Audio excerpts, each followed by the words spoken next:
챕터 제1장 서론 및 벡터에 대해서 한번 살펴보도록 하겠습니다.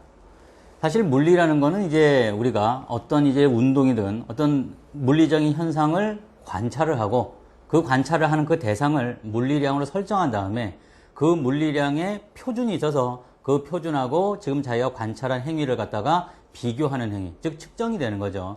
그와 같이 물리량을 측정을 해서 그 측정된 물리량들끼리의 어떤 수학적인 관계를 밝혀내는 것을 우리가 물리라고 이야기를 할 수가 있어요. 그렇게 하려면은 일단 우리가 관찰하는 물리량을 설정을 하고 그 물리량에 대한 표준을 세워야 됩니다. 그래서 이번 장에서는 우리가 길이와 질량 그리고 시간의 표준이량을 살펴보고 차원 분석에 대해서 우리가 같이 한번 살펴보려고 그래요. 그래서 일단 이제 측정과 물리량을 보면은 모든 물리량은 표준과 비교해서 각각 고유한 단위로 측정을 해야 된다라는 그런 얘기가 되겠습니다.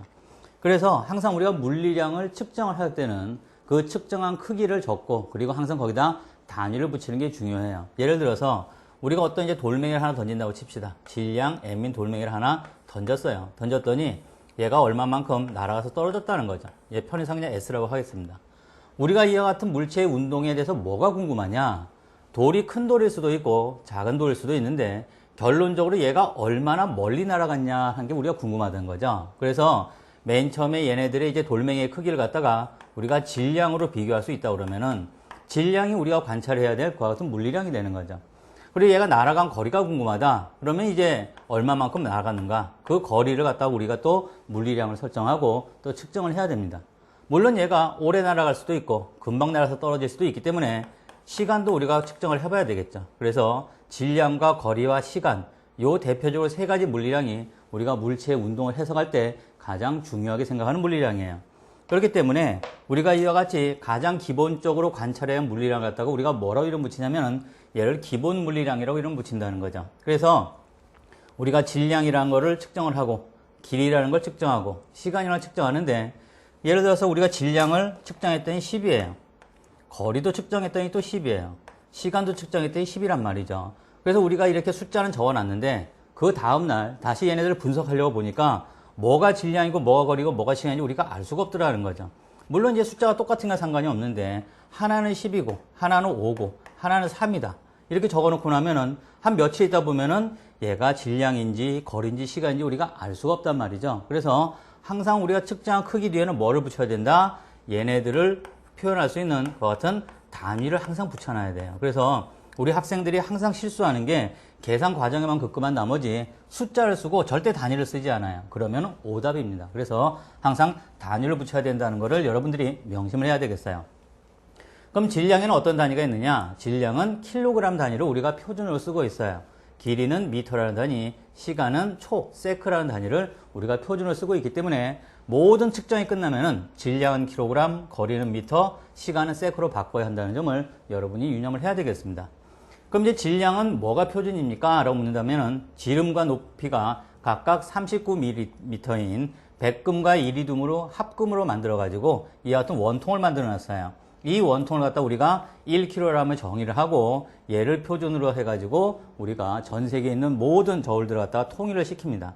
물론 이제 옛날 표준이기 때문에 지금도 쓰고 있긴 하지만은 사실 조금 문제는 있어요. 왜냐면은 요즘은 하도 작은 질량을 다루다 보니까 이 안에 금속 안에 들어있던 가스들이 조금씩 빠져나오면서 얘네들이 조금씩 가벼워지고 있어요. 그래가지고 얘를 질량의 표준으로 삼는 게 좀 문제가 생기고 있기 때문에 새로운 표준을 만들려고 노력을 하고 있습니다.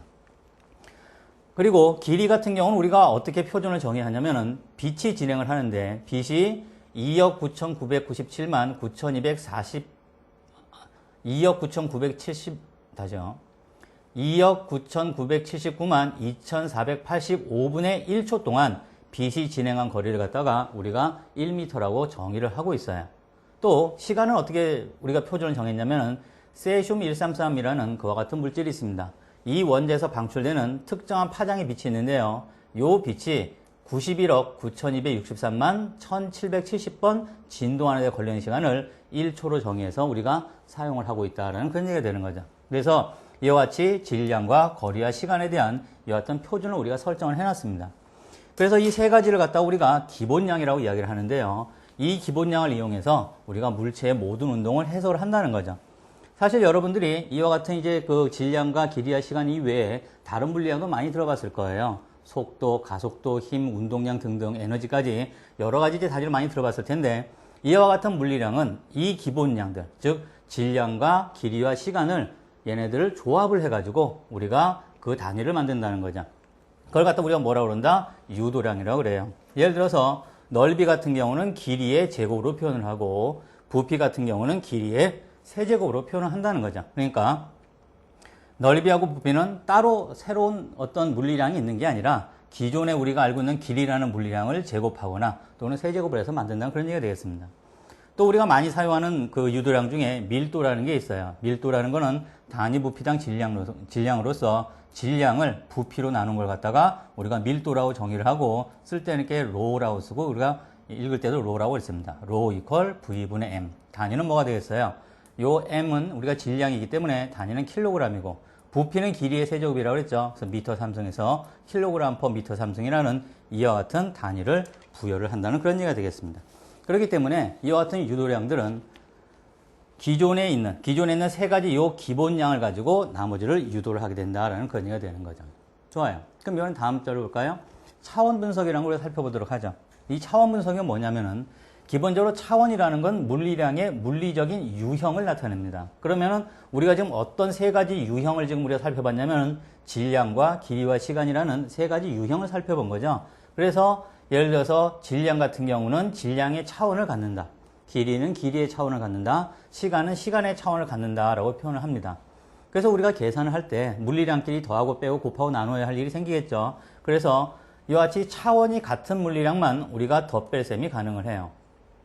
곱하고 나누는 거는 차원과 무관하게 아무거나 할 수가 있습니다. 예를 들어서 질량하고 길이하고 시간이 있다. 1kg, 1m, 1초가 있다. 그러면은 1kg과 1초를 더하거나 아니면 1kg과 1m를 빼거나 그렇게 할 수는 없어요. 하지만 우리가 1kg에 1초를 곱하고 그러니까 1kg에 1m를 곱하고 그리고 얘를 갖다가 시간의 제곱 그러니까 초의 제곱으로 나눠줄 수는 있죠. 그렇기 때문에 곱 나눗셈은 차원과 무관하게 가능하지만은 덧뺄셈은 같은 차원만 해야 된다라는 점에 여러분이 유의를 해야 되겠네요.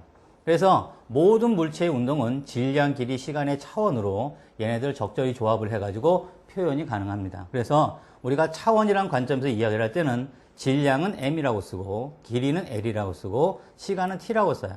질량은 mass라는 영어에서 따온 거고 L은 length라는 길이에서 T는 time이라는 시간에서 따온 알파벳 첫 문자죠. 그래서 어떤 물리량의 차원을 표시를 해봐라 그러면은 이와 같이 대괄호를 묶어서 표현하게 되는데요. 예를 들어서 속력은 아직 우리가 배우지는 않았지만은 속력은 우리가 V라는 기호로 표현을 합니다. 그러면은 V에다 우리가 대괄호를 치면은 V의 차원을 물어보는 게 되겠죠. 그러면은 이 속력 같은 경우는 우리가 길이를 시간으로 나눈 거기 때문에 기본적으로 단위가 미터 퍼 세크예요. 자, 미터라는 건 길이의 차원이고 요 세크라는 건 시간의 차원이죠. 기본 물리량 중에 두 개를 이용해 가지고 우리가 속력을 나타냈네요. 그럼 얘를 갖다 우리가 차원으로 표현한다면은 길이의 차원은 L의 차원, 시간의 차원은 T의 차원인데 요 T 같은 경우는 분모에 있으니까 얘는 마이너스 1승 이렇게 붙여준다는 거죠. 그래서 LT의 마이너스 1승 이렇게 쓰고 힘은 우리가 F라고 써요. F의 차원을 구해보시오라고 한다 그러면은 F의 단위는 킬로그램, 미터 퍼 세크 제곱이기 때문에 킬로그램의 차원은 라지 M, M 하나고 길이의 단위는 L이고 그리고 시간의 차원은 얘는 T인데 얘가 분모의 제곱으로 들어가 있으니까 마이너스 2승 이런 식으로 해가지고 우리가 차원을 표현한다라는 그런 얘기가 되겠습니다. 그래서 우리가 어떤 물리량을 갖다가 차원 해석을 통해서 얘는 L의 몇 제곱, M의 몇 제곱, T의 몇 제곱으로 구성이 되는지 그런 걸 알아보는 것도 매우 중요하다는 그런 얘기가 되겠죠. 왜냐하면은 우리가 어떤 방정식을 유도를 해야 할 때도 있고 그 방정식이 옳은지 점검을 할 때도 있습니다. 이때 우리가 차원을 분석을 해보면은 우리가 올바른 계산 과정을 거치고 있는지 알 수 있다는 그런 얘기가 되는 거죠. 그리고 항상 우리가 어떤 크기를 측정한다면 거기다 단위를 반드시 붙여줘야 된다고 그랬죠.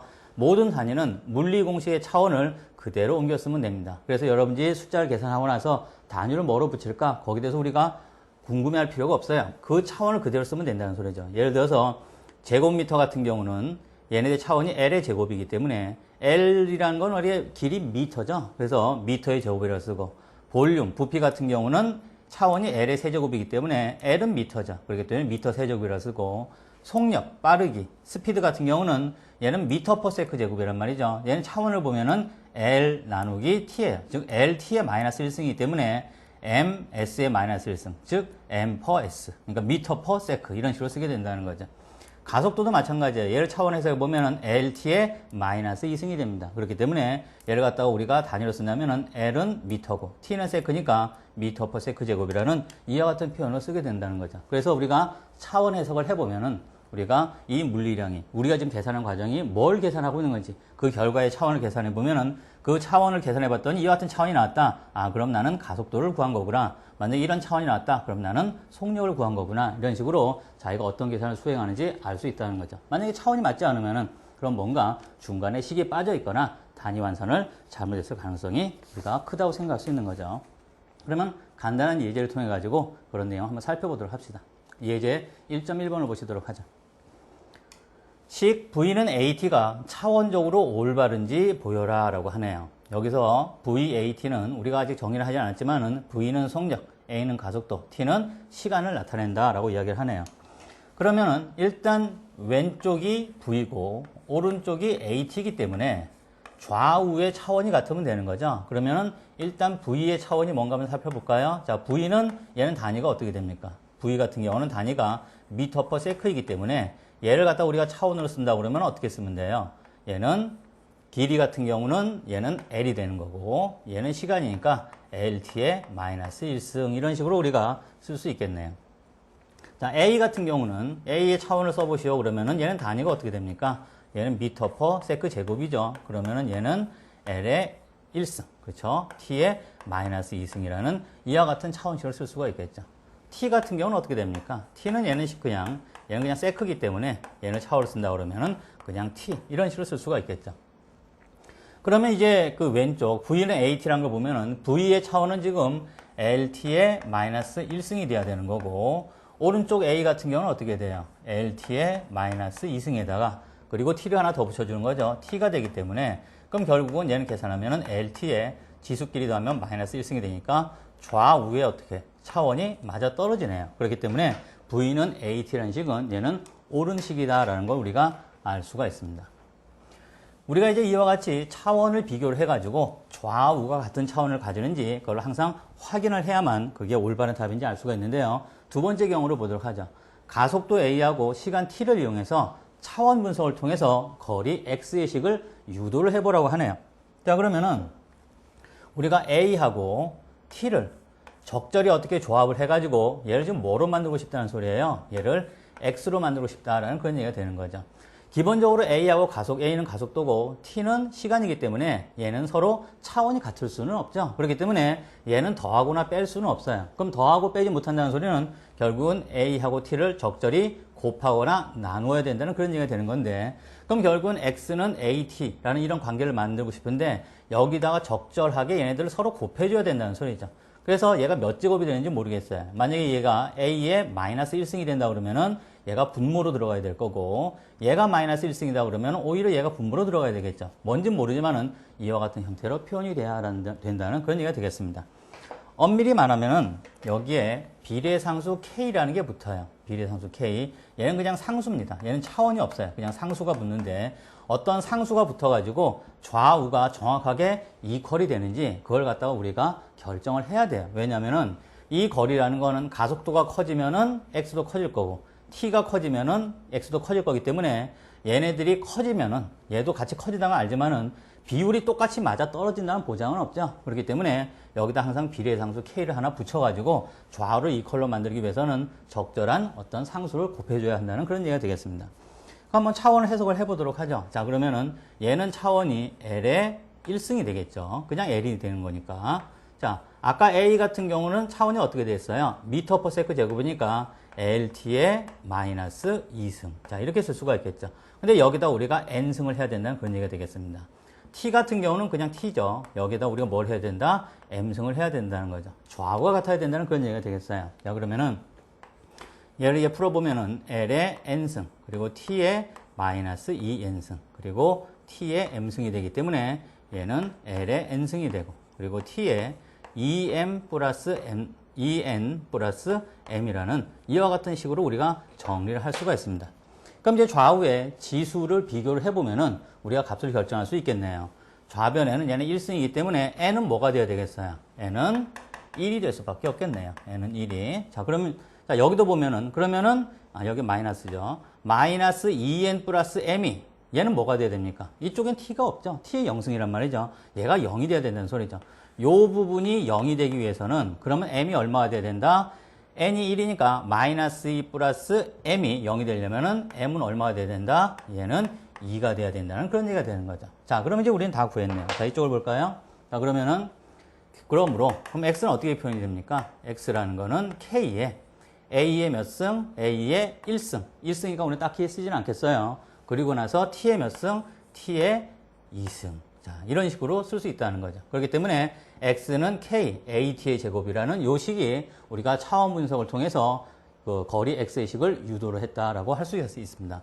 그럼 요 k는 뭡니까? 그럼 실제로 우리가 실험을 해보면은 요 k가 얼마인지 알 수가 있죠. 그래서 실험한 데이터하고 직접 비교를 해봤더니 결국 이 k가 얼마인 게 밝혀진다고? 2분의 1인 게 밝혀져요. 그러면은 2분의 1 at 제곱이라는 게 이와 같이 가속도와 시간을 이용해서 우리가 움직인 거리 또는 변이를 알아내는 그와 같은 식이 된다는 그런 얘기가 되는 거죠. 이런 식으로 해서 우리가 차원 분석을 통해 가지고 우리가 지금 만드는 식이 이게 맞는 말인지 아니면은 우리가 측정할 수 있는 변수들만 동원을 해가지고 내가 원하는 결과값을 얻어내려면은 어떻게 공식을 만들어야 되는지 그걸 차원 분석을 통해서 알아낼 수 있다라는 그런 얘기가 되겠습니다.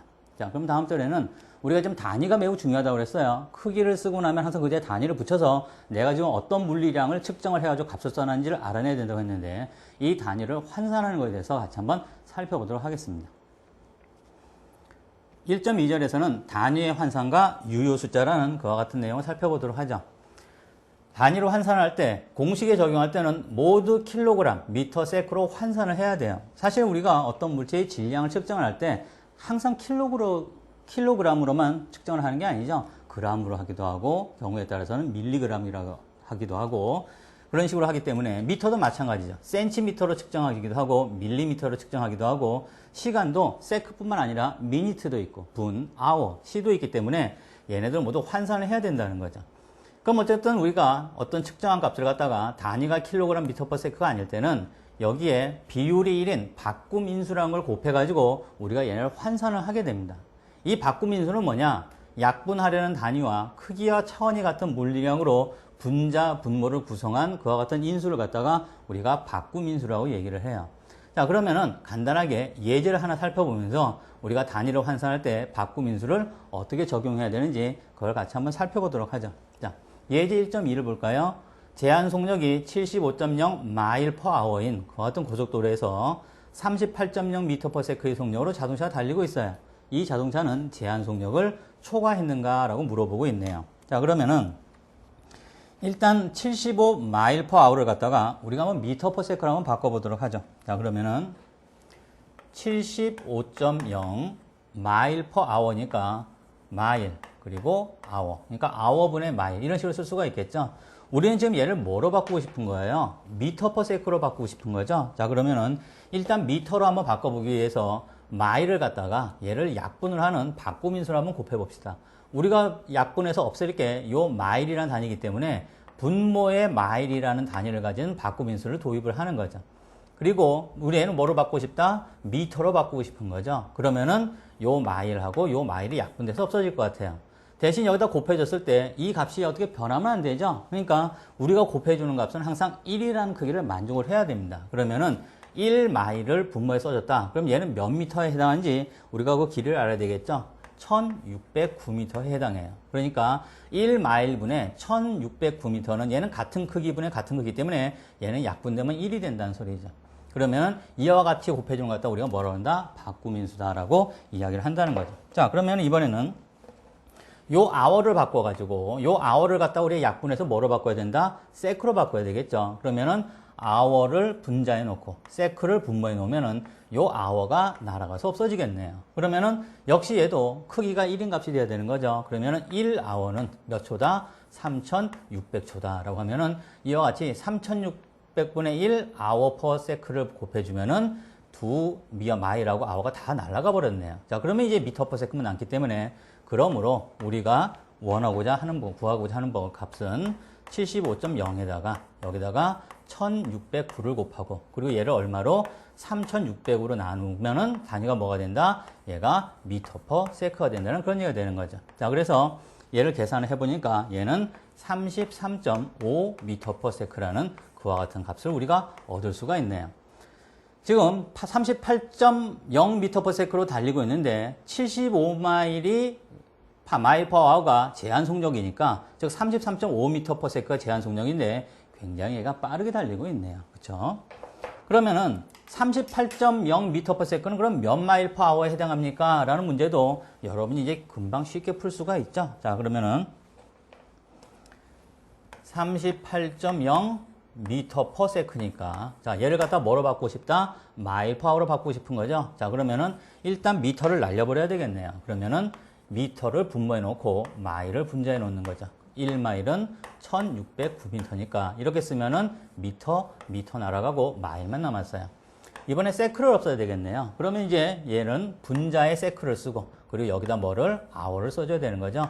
1아워는 3600 세크. 그러면은 세크 날아가니까 마일 퍼 아워만 단위가 남게 되겠네요. 그러면은 38.0 곱하기 3600 그리고 얘를 갖다가 얼마로 1609로 나눠주면은 얘가 이제 뭐가 된다? 마일 퍼 아워라는 그와 같은 값이 된다는 거죠. 그래서 얘를 갖다 우리가 계산기 통해 계산해 보면은 얘는 85.0 마일 퍼 아워라는 이와 같은 값이 나오기 때문에 제한 속력이 75인데 대략 10마일 퍼 아워의 속력을 초과를 했다는 것을 우리가 잘 알 수가 있습니다. 자, 이런 식으로 우리가 변환, 그러니까 바꿈인수를 곱해가지고 적절하게 단위를 다 교환을 할 수가 있어요. 그래서 그와 같은 또 이제 그 예제는 우리가 또 다음에 또 풀어보도록 하고 이번에는 유효 숫자라는 걸 같이 한번 살펴보도록 하죠. 유효 숫자는 뭐냐면은 영어로는 이제 significant figure라고 하는데 사실 이제 significant가 의미인이라는 소리죠. 의미가 있는. 그래서 사실 유효 숫자는 영어로 해석하면은 의미가 있는 숫자라는 뜻입니다. 뭐의 의미?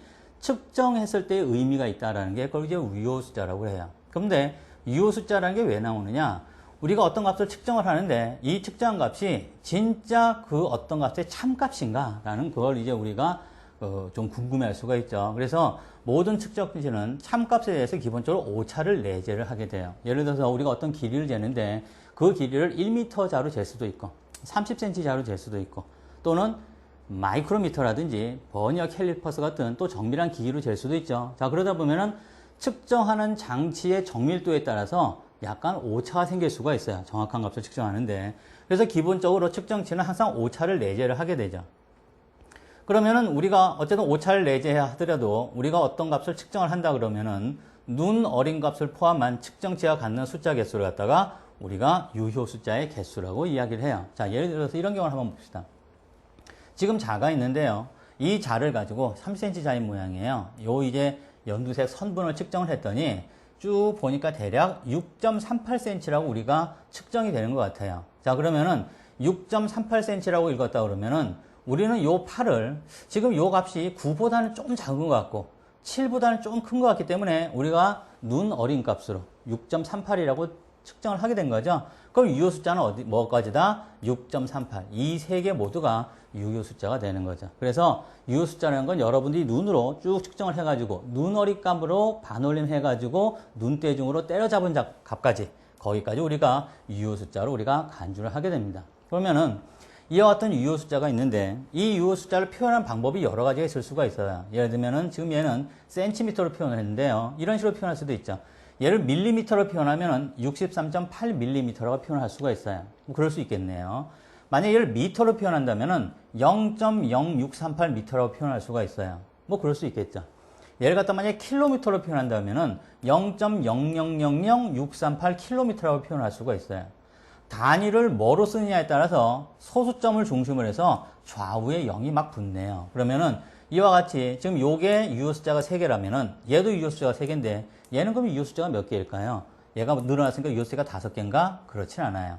얘가 늘어났다고 해서 둘, 넷, 여섯, 여덟, 유효 숫자가 8개인가? 그렇지 않아요. 소수점을 중심으로 좌우에 있는 0들은 우리가 단위를 뭐로 쓰느냐에 따라서 얘가 자동으로 늘어나고 줄어들고 하는 거지 지금 내가 측정한 값 자체의 정밀도가 바뀌는 건 아니에요. 얘를 갖다 밀리미터로 표현했다고 해서 내가 측정한 값이 더 정밀해지는 건 아니죠. 내가 10km로 표현했다고 해서 내가 측정한 값이 덜 정밀해지는 것도 아니라는 거죠. 그래서 소수점 주변에 있는 0들은 우리가 유효 숫자로 간주를 하지 않는다는 것도 알아둬야 되겠네요. 그래서 소수점 주위의 0은 우리가 유효 숫자에서 제외를 하게 됩니다. 물론 소수점 주위에 있는 0이라고 해서 모두 다 제외되는 건 아니고, 예를 들어서 1.01이라는 값이 있다. 그러면은 사실 얘는 뭐예요? 얘는 요 뒤에 어떤 값이 있을 텐데 얘를 적절히 우리가 눈대중으로 처리를 해가지고 1.02를 표현했기 때문에 사실 얘는 자릿수에 해당하는 거죠. 자릿수. 자릿수에 해당하는, 즉 그래서 소수점 근처에 있는 0이긴 하지만 자릿수에 해당하는 그와 같은 이 같은 0은 얘는 유효 숫자로 들어가게 된다는 것도 우리가 오해를 하면 안 되겠네요. 그리고 그럼 이제 우리가 유효 숫자를 갖다가 이렇게 또 여러 가지로 우리가 구분하는 그 이유가 뭐냐 하면은, 예를 들어서 유효 숫자가 서로 다른 값들을 더하고 빼고 곱하고 나누고 했을 때는 결국엔 그 결과값을 갖다가 어디까지 유효 숫자로 쳐줘야 되느냐라는 게 그게 문제라는 거죠. 그래서 어떤 숫자는 되게 정밀하고 어떤 숫자는 되게 좀 덜 정밀한데 이 둘을 사치 연산에 나온 값이 얘네들이 완전히 정밀하다고 볼 수가 없단 말이죠. 그러면은 얘네들의 정밀도를 어느 한도까지 우리가 의미를 두고 significant, 의미를 두고 의미 있게 우리가 처리를 해야 되겠냐라는 그런 얘기가 되는 거예요. 그래서 우리가 곱하고 나누고 할 때는 유효 숫자의 개수가 작은 것에 맞춰서 우리가 유효 숫자를 결정을 하게 됩니다. 그래서 계산이 다 끝나고 나서, 그리고 나서 유효 숫자의 개수가 3개다 그러면 4개다 5개다 그러면은 3개가 가장 작으니까 3개에 우리가 유효 숫자 개수를 맞추면 되는 그런 얘기고, 더하기 빼기 같은 경우는 제일 덜 정밀한 숫자 걔의 소수점 자릿수에 맞추게 된다라는 거죠. 그리고 숫자를 반올림할 때는 항상 4,4,5입을 해서 우리가 반올림을 해야 된다라는 그런 얘기가 되겠습니다. 그래서 이제 그 복잡한 계산이 있다고 하면은 일단 모든 계산을 다 해요. 더하기 빼기 곱하기 나누기를 다 한 다음에 그리고 나서 유효 숫자의 개수를 맞춰야 우리가 정확한 값을 얻을 수가 있지, 계산하는 와중에 계속 유효 숫자를 정리하면서 계산하다 보면은 오히려 오차가 더 커지게 된다는 점에 우리가 유의를 해야 되겠어요. 경우에 따라서 이제 숫자 뒤에 있는 0이 자릿수인지 유효 숫자인지 좀 모호한 경우가 있죠. 그럴 경우에는 10의 n승이라는 표현을 이용해서 유효 숫자를 확실하게 결정하는 과학적 표기법을 우리가 사용을 하곤 합니다. 예를 들어서 그 1500이라는 값이 있다고 합시다. 1500이라는 값이 있다고 하면은 이 1500은 유효 숫자가 몇 개냐는 거죠. 4개인가요? 요 0은 우리가 자릿수로 봐야 됩니까? 아니면은 얘네들을 갖다가 어쩌면 그 유효 숫자로 제외하는 그런 숫자로 봐야 됩니까? 그런 게 사실 좀 의심스럽다는 거죠. 그럼 얘네들을 갖다가 우리가 얘네들을 갖다 유효 숫자의 개수를 명확하게 하기 위해서 1.5 곱하기 10의 3승 이런 식으로 쓴다 그러면은 결국 얘도 1500을 의미하는 거죠. 그럴 경우에는 유효 숫자가 2개구나, 또는 1.50 곱하기 10의 3승이다. 그러면 유효 숫자가 3개구나. 1.5 빵빵 곱하기 10의 3승이다. 그러면은 유효 숫자가 4개구나 하는 이런 식으로 우리가 유효 숫자의 개수를 갖다가 알아낼 수 있다는 거죠. 그래서 1500, 3000, 만 뭐 이런 식으로 000만 있을 경우에는 우리가 유효 숫자의 개수를 잘 알아낼 수가 없어요. 그때는 항상 어떻게 10의 n승이라는 표현을 사용을 하게 된다라는 그런 이야기가 되겠어요. 자, 그러면은 지금까지 이야기한 내용을 갖다가 역시 예제를 풀어보면서 문제를 풀어보면서 이해하는 게 가장 중요하죠. 그래서 문제를 풀어보면은 유효 숫자의 개수를 어떻게 처리해야 되는지 우리가 쉽게 이해를 할 수 있을 것 같네요. 자, 그럼 예제를 하나 보도록 할까요? 예제 1.3번을 보시도록 합시다. 다음 측정치에서 유효 숫자의 개수가 몇 개냐라고 물어보고 있네요. 0.03456. 그러면은 0 소수점 주변에 있는 0은 얘는 이제 유효 숫자가 아니라고 그랬죠. 그러니까 얘는 유효 숫자가 몇 개입니까? 얘는 유효 숫자가 얘는 4개가 되겠죠. 얘는 4개.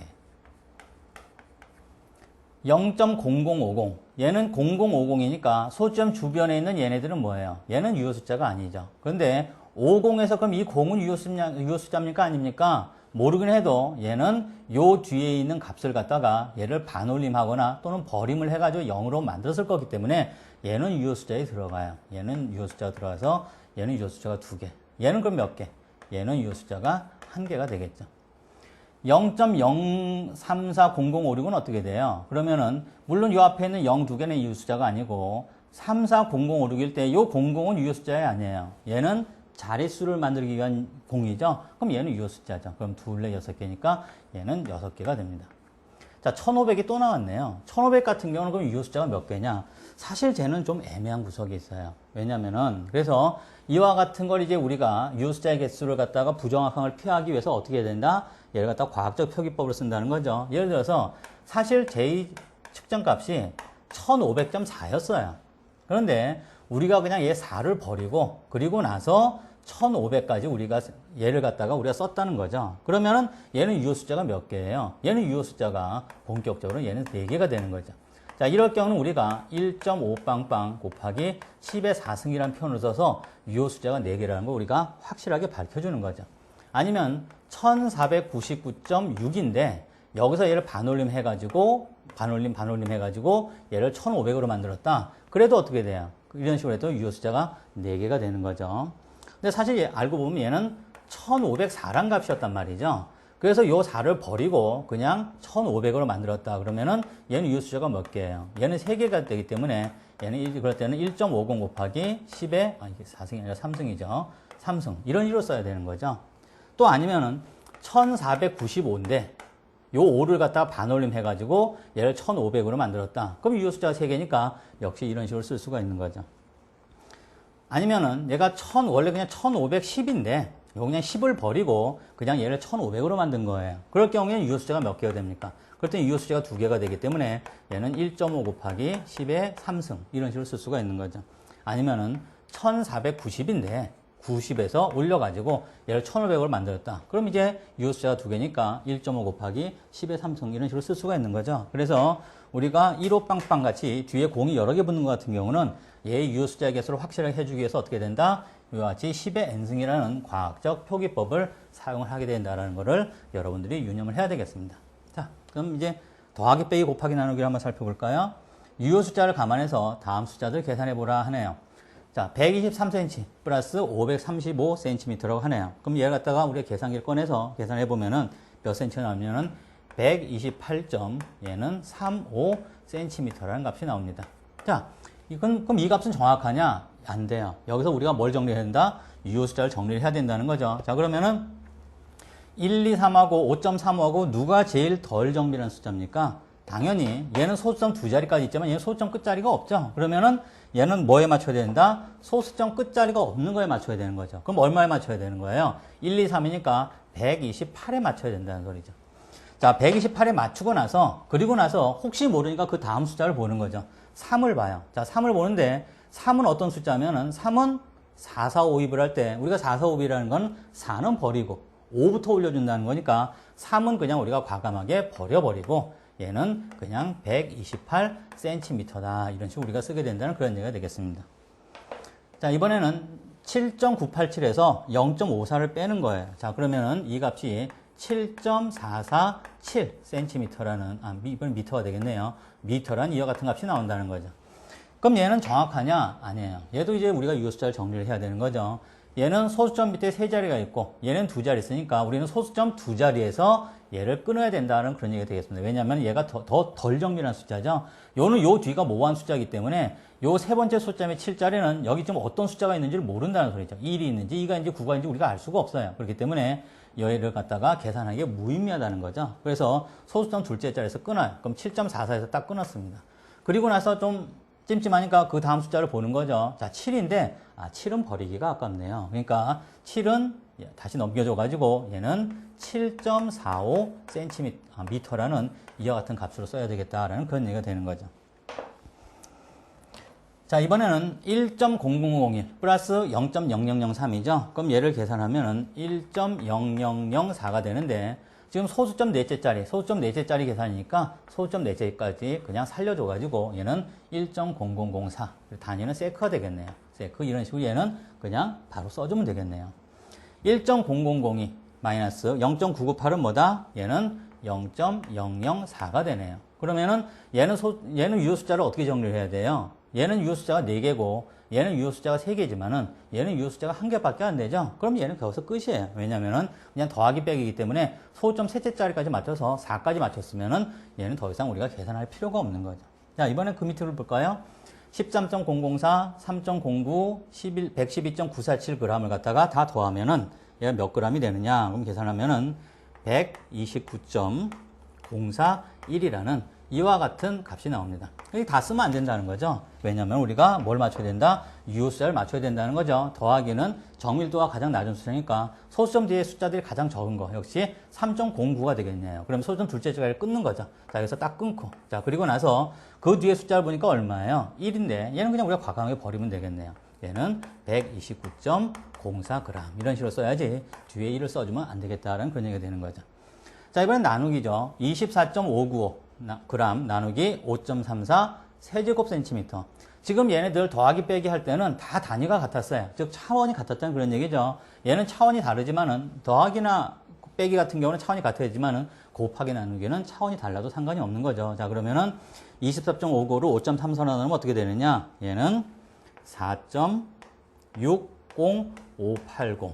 단위는 어떻게 돼요? 그램 퍼 세제곱 센티미터. 이렇게 쓸 수가 있겠네요.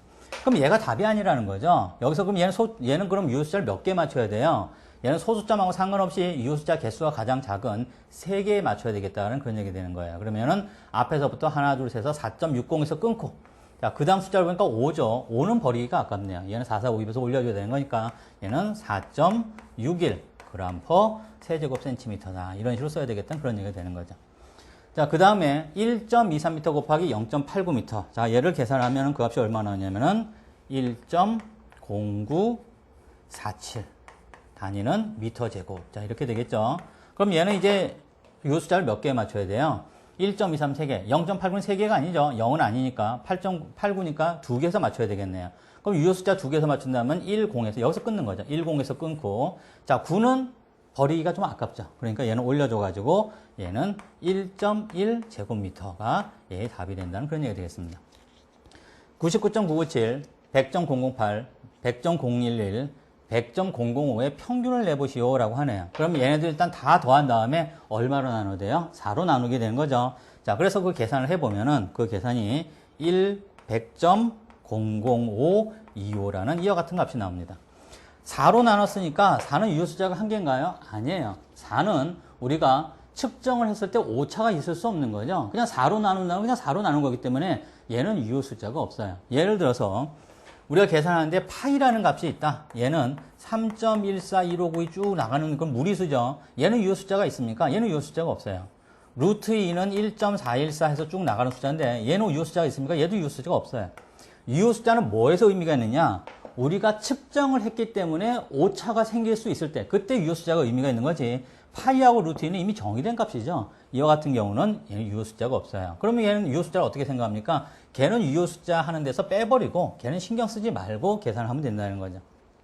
뭐 예를 들어서 뭐 175g의 소금을 갖다가 20명에게 나눠준다. 그러면은 175를 20으로 나눠야 되겠죠. 그럼 유효숫자가 몇 개입니까? 유효숫자를 몇 개 맞춰야 되니까 20이니까 2개에 맞춰야 됩니까? 그게 아니라니까 20명은 이건 오차가 생길 수가 없는 거죠. 그렇기 때문에 오차가 생길 수 없는, 측정에서 오차가 생길 수 없는 그와 같은 숫자들은 유효숫자를 고려하지 않고 그냥 예를 들어서 그럼 175g이라면 유효숫자 3개죠. 그럼 그 결과값도 유효숫자 3개로 그냥 맞추면 된다는 그런 얘기가 되는 거죠.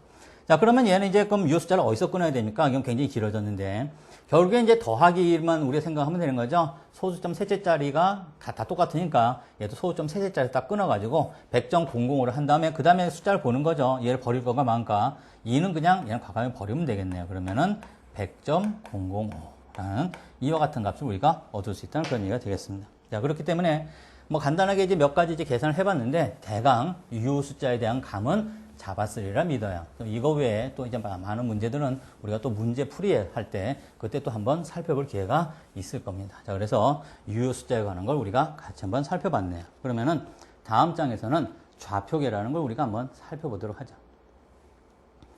1.3절에서는 좌표계라는 걸 우리가 같이 한번 살펴보겠어요. 좌표계라는 거는 우리가 이제 공간에서 어떤 물체의 위치를 표현하고 싶단 말이죠. 특히 이제 물체의 운동 같은 경우는 얘가 날아가서 어디에 떨어졌는지, 지금 어느 위치인지 그게 궁금하단 말이죠. 근데 그걸 갖다가 우리가 적절한 기준을 잡아가지고 얘를 표현하지 않으면은 어떻게 날아가서 어떤 경우를 통해서 어느 지점에 있는지 그걸 모든 사람이 알아보게 만들 수가 없어요. 그래서 공간에서 위치의 표현을 위해서 우리가 좌표계를 도입을 하게 되는데 어쨌든 물리학에서 여러 문제를 수학적으로 해석하기 위해서는 공간에서의 위치를 정확하게 표현하는 것이 당연히 필요하죠. 그래서 원점을 중심으로 해서 얘를 적절하게 눈금을 만들어 가지고 얘를 사방팔방으로 퍼뜨려 놓는 거죠. 그리고 나서 그 눈금을 읽어 가지고 그 물체의 위치를 결정할 수 있다라는 그런 얘기가 되겠습니다. 그럼 이제 몇 가지 좌표계들이 있는데요. 대표적인 좌표계가 직각 좌표계라는 건데 렉탱귤러 코디네이트 해가지고 수평선과 수직선이 서로 교차하는 십자 모양을 만들어요. 그래서 그 교차하는 점을 원점으로 만드는 그와 같은 좌표계를 갖다 우리가 직각 좌표계라고 이야기를 합니다. 얘를 데카르트 좌표계라고도 하고 또는 카테시안 좌표계라도 부르는데 데카르트나 카테시안은 같은 말이에요.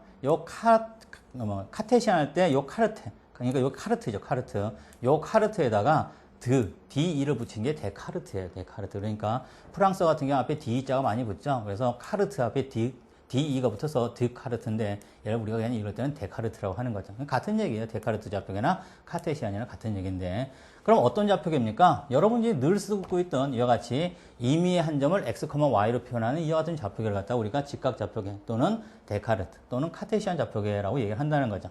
그래서 원점을 중심으로 해서 눈금을 매겨놔요. 그래서 5,3이다. 그러면은 오른쪽으로 수평축으로 5칸, 수직축으로 예를 들어서 3칸, 마이너스 3,4다 그러면은 이제 왜 반대쪽으로 얘를 마이너스 3칸 그리고 위로 4칸 뭐 이런 식으로 해가지고 우리가 x, y로 표현하는 건 이제 우리가 많이 써봤죠. 이와 같은 이제 좌표계가 이제 대표적으로 우리가 쓰던 직각 좌표계가 되는 거고 그 다음에 쓰는 좌표계에 평면 극좌표계라는 게 있어요.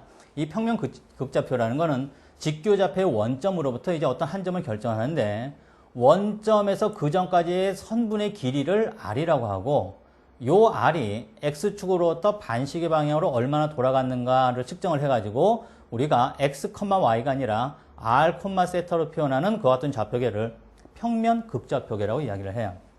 자, 예를 들어서 지금 이제 어떤 점 x, y가 있단 말이죠. 내가 요 점을 갖다가 r과 세타를 이용해서 표현을 하고 싶어요. 그러면은 요 점을 이제 우리가 지적을 할 때 원점에서부터 r만큼 떨어진 곳들에 있는 점들의 집합이라고 얘기를 하는 거예요. 그럼 뭐가 되느냐? 그러면은 이 점을 원점으로 중심으로 해가지고 반지름이 아닌 원에 있는 모든 점이 이 원점에서 r만큼 떨어진 점들의 집합이 되는 거예요.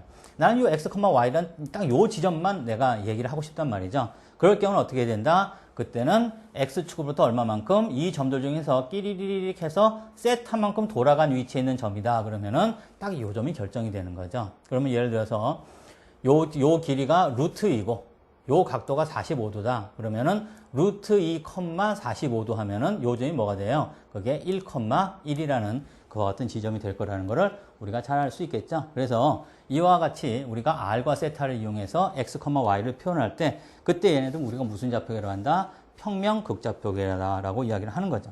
그러면은 왜 이와 같은 좌표계를 씁니까? 우리가 물체가 회전을 한다든지 원운동을 한다든지 아니면은 원점을 중심으로 쭉쭉 방사형으로 퍼져나간다든지 그와 같은 물체의 운동을 해석할 때는 이와 같은 평면 극좌표계를 이용해서 r과 세타로 이용하는 게 더 유용하다라는 그런 얘기가 되겠습니다.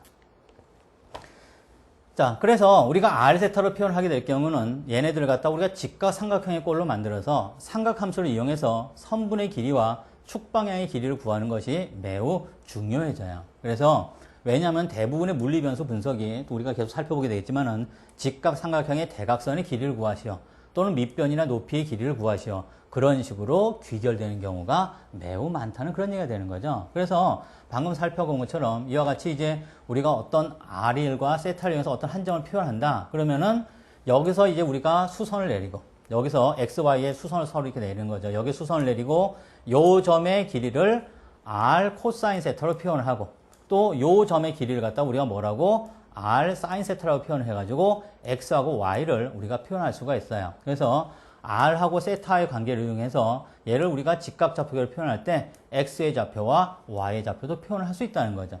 그런데 이와 같이 직각 삼각형 꼴로 만들어서 x의 길이, y의 길이 그리고 이 대각선 r의 길이는 우리가 이제 얘는 뭐 초등학교 이래로 뭐 중고등학교 때도 피타고라스의 정리량을 이용해서 늘 얘네들의 관계를 밝혀왔죠. 요 r이라는 거는 x제곱 플러스 y제곱에 루트를 씌워야 된다든지 아니면 요 삼각형의 그 변들의 빗변분의 높이는 사인으로 우리가 정의를 하고 빗변분의 밑변은 코사인으로 정의를 하고 밑변분의 높이는 탄젠트로 정의를 해가지고 우리가 요 세 변 중에 한 변의 길이를 알고 그리고 그 사이에 끼인 각의 각도를 알면은 우리가 남은 변들을 갖다 우리가 결정할 수 있다는 그런 얘기가 되는 거죠. 이런 식으로 우리가 뭐를 삼각함수를 우리가 예전에 배워왔단 말이죠. 그래서 우리가 이 삼각함수 같은 경우는 결국에는 이 삼각형들의 비율이죠. 실용적으로는 뭐 이렇게도 우리가 활용할 수가 있죠. 뭐 예를 들어서 우리가 어떤 나무의 높이를 재고 싶다라고 한다 그러면은 나무의 꼭대기까지 올라와서 우리가 높이를 잴 수는 없죠. 하지만 우리가 밑변하고 높이의 비, 즉 탄젠트 45도의 그 비율만 알고 있다 그러면은 예를 들어서 여러분들이 요 나무 밑에서 해가지고 뒤로 점점 걸어 나오는 거예요. 그리고 이와 같이 이제 분도기를 놓고 여기다 이제 추를 쭉 매달아가지고 요 각도가 얼마를 유지하게끔 항상 45도를 유지하게끔 한 다음에 이런 식으로 나무를 바라보면서 뒤로 물러나는 거죠. 얼마만큼? X만큼 쭉 물러나는 거예요. 그래서 여러분들이 바라보는 요 시선의 끝이 이 나무의 꼭대기에 도달했다. 그러면 결국에는 여러분이 물러난 거리하고 그리고 여러분의 눈으로부터 이 나무까지의 수평거리하고 그리고 요 지점에서 여기까지의 뭐하고 높이가 어떻다? X하고 라지 H가 같다는 걸 알 수가 있죠. 그럼 거기에다 뭐 여러분의 키 스몰 h만 합치면은 결국 이 나무 전체의 높이는 라지 H에다가 플러스 스몰 h가 되는데 요 라지 h는 뭐로 알아낼 수가 있다? 여러분이 뒤로 물러난 길이로 알 수 있기 때문에 그냥 요 길을 갖다 여러분이 자를 재면은 수직 방향을 잴 필요 없이 나무의 높이도 알아낼 수 있다는 그런 얘기가 되는 거죠. 뭐 이와 같이 이제 우리가 어떤 삼각함수의 특정한 비율들을 알고 있으면은 이와 같이 적절한 직각삼각형을 만들어서 우리가 그 사이에 끼인 거 하나만 주어지면은 남은 변들의 길이를 알아낼 수가 있어요. 그래서 그와 같이 우리가 삼각함수 표라는 것도 있고 그런 게 아예 계산이 돼가지고 전자계산기 내장이 돼 있죠. 그렇기 때문에 우리가 적절한 삼각형을 그리면은 끼인 각도를 이용해서 나머지 변의 길이를 알아낼 수가 있는데 그게 뭐에 중요하다? 걔네들이 이와 같이 우리가 물리량을 해석하는데 이와 같은 길이로 표현되는 부분들이 굉장히 많기 때문에 그리고 방향으로 표현되는 부분이 굉장히 많기 때문에 우리가 이 삼각함수를 갖다가 잘 이해를 하고 있어야 된다는 그런 얘기가 되겠습니다. 자, 그럼 다음 전에는 우리가 벡터하고 스칼라라는 물리량을 비교할 때 벡터량과 스칼라량으로 나누는데 얘네들을 어떤 기준으로 나누게 되는지 그와 같은 내용을 살펴보고 또 계산 방법이 어떻게 되는지 그런 걸 또 같이 한번 살펴보시도록 하죠.